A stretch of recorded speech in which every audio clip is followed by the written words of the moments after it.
How to know if someone is online on Messenger but invisible.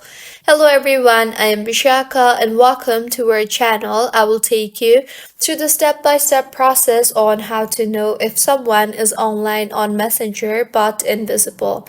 Now let's get right into the tutorial. Firstly, go ahead and open the Messenger application and make sure you are logged in. And now tap on the three lines you see on the top left of your screen and then tap on the settings button.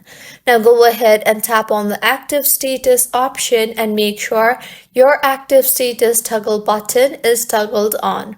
If not, then go ahead and toggle on the show when you are active button and also toggle on the button for show when you are active together toggle button. Now, if you go ahead and open the conversation with someone, if their active status is on too, then you will be able to see their active status.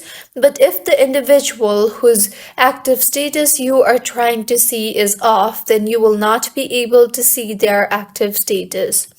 The active status basically appears under the username of the individual, as you can see active now in here.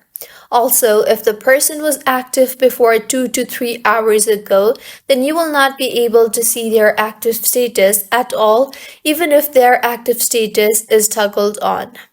So, this is how you can know if someone is online on Messenger but invisible. If you find this tutorial helpful, please make sure to like the video and to subscribe to our channel for more contents like this. Thank you for staying with us until the end.